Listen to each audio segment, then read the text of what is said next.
জামাই সারারাত যেভাবে আমাকে ইচ্ছামতো সারারাত করল। জানতে সম্পন্ন শুনুন গল্প।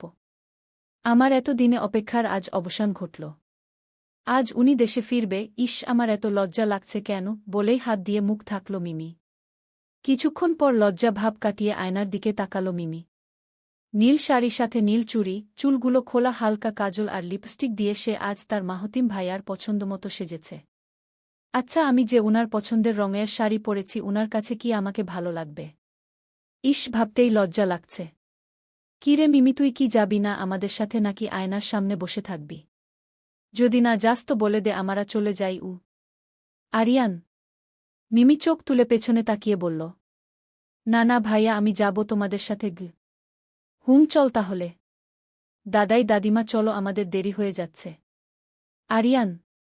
তারপর সবাই এয়ারপোর্টের উদ্দেশ্যে রওয়ানা দিল মাহতিমকে রিসিভ করার জন্য। আপাতত বলে রাখি, মাহতিম মিমির চাচাতো ভাই, বাকিটা আস্তে আস্তে জানতে পারবেন। অনেক বছর পর মাহতিম দেশে ফিরছে, তাই সবাই অনেক খুশি।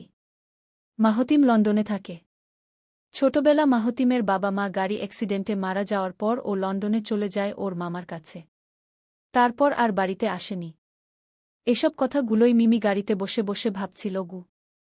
হঠাৎ কারো ধাক্কায় মিমির ভাবনা ভাঙল। কি মিমি আপু, কি ভাবতেছ? আমার ভাইয়ার কথা নাকি? মজা করে কথাটা বলল সামিয়া। মিমি তখন খুবই লজ্জা পেল, কিন্তু সামিয়াকে বুঝতে দিল না। তারপর অভিমানী সুরে বলল, কই না তো, আমি তোর ভাইয়ের কথা কেন ভাবতে যাব?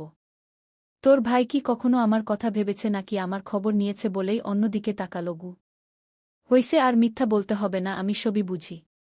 তুমি যে আমার ভাইয়ার কথা ভাবছিলে সেটা তোমার মুখ দেখেই বুঝা যাচ্ছে, তুমি যে লজ্জায় লাল হয়ে যাচ্ছ। আমি তোমাকে ছোটবেলা থেকেই চিনি, আমার ভাইয়ের কথা বললে যে তুমি লজ্জায় লাল হয়ে যাও। আর হনে ভাইয়ার সাথে অভিমান করে থেকো না, বেচারা অনেক দিন পর দেশে ফিরতেছে।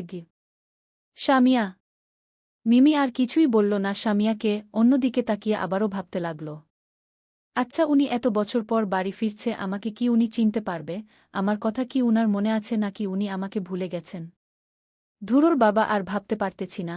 উনাকে না হয় সবকিছু জিজ্ঞেস করে নেব। গাড়ি এসে থামল এয়ারপোর্টের সামনে। মিমিও ভাবনা থেকে বের হল। কখন এয়ারপোর্টে এসে পৌঁছাল খেয়ালই করেনি সে। 3টা গাড়ি এসে থামল এয়ারপোর্টের সামনে, একটাতে বডিগার্ডরা, অন্য 2টাতে পরিবারের সবাই, শুধু মিমির বাবা মা বাদে। দীর্ঘ 1 ঘণ্টা জার্নির পর ওরা এয়ারপোর্ট এসে পৌঁছেছে। গাড়ি থেকে সবাই নেমে দেখতে পেল মাহতিম দাঁড়িয়ে আছে ওর বডিগার্ড জুবানের সাথে। মিমির তো মাহতিমকে দেখে হার্টবিট ফাস্ট হয়ে যাচ্ছে আর প্রচুর লজ্জাও পাচ্ছিল। ইস, উনি এত সুন্দর হয়ে গেল কি করে, বলেই তাকিয়ে রইল মাহতিমের দিকে, চোখ বড় বড় করে। মাহতিম ও মিমিকে দেখে চোখ সরাতে পারছে না। মিমি আজ ওর পছন্দমতো সেজেছে। ছোটবেলা একবার মিমি ওর বার্থডেতে নীল রঙের ফ্রক পরেছিল, তখন মাহতিম মিমিকে বলেছিল নীল রং ওর খুব পছন্দ করে, আর নীল রঙের শাড়িতে নাকি মেয়েদেরকে অনেক ভালো লাগে, তুই ও বড় হলে নীল রঙের শাড়ি পরিস। সে থেকে মিমির ও নীল রং পছন্দ, মাহতিম সেটা জানে। মাহতিম মিমিকে আর ও কিছুক্ষণ দেখে নিজেকে কোনো রকমে সামলিয়ে সবার কাছে এলো। আসতেই সামিয়া ওকে জড়িয়ে ধরেই কেঁদে দিল আর অভিমানী সুরে বলল, ভাইয়া, তোমার কি একবারের জন্য আমার কথা মনে হয়নি? আমাকে দেখতে ইচ্ছে করেনি? কেন আমাকে একা রেখেই তুমি চলে গিয়েছিলে?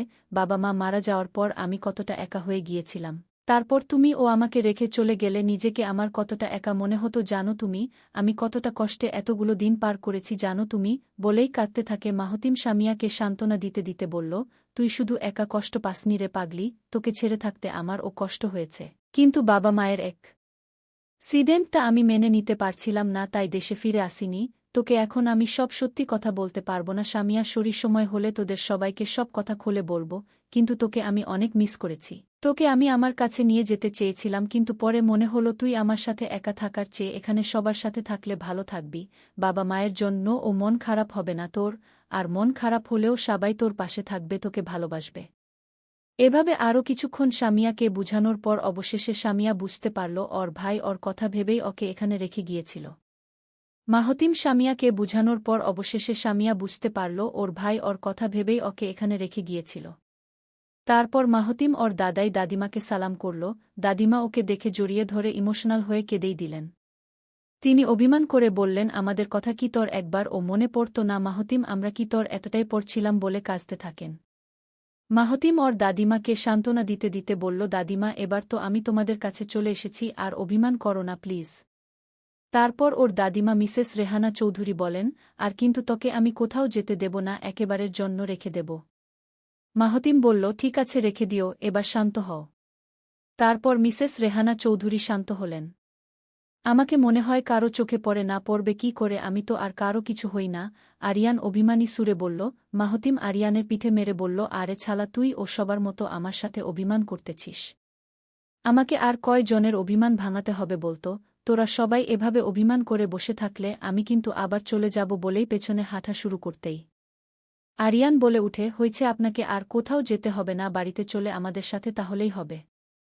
মিমি এতক্ষণ সবকিছু দাঁড়িয়ে দাঁড়িয়ে দেখছিল, ভেবেছিল মাহতিম মনে হয় এবার ওর কাছে এসে ওকে জড়িয়ে ধরবে, কিন্তু মাহতিম ওকে কোনো কিছুই বলল না, ওর দিকে তাকালোও না।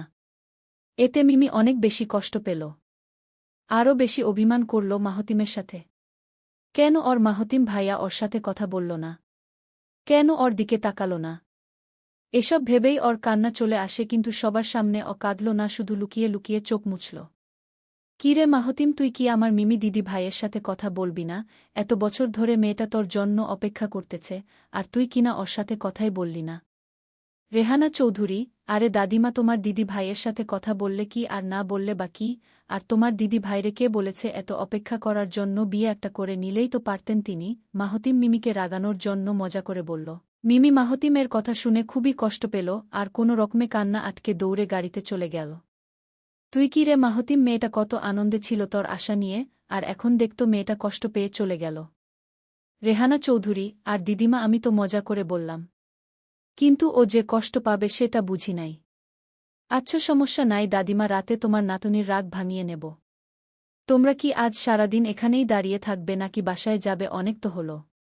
বেচারা মাহতিমকে আর কতক্ষণ দাঁড় করিয়ে রাখবে?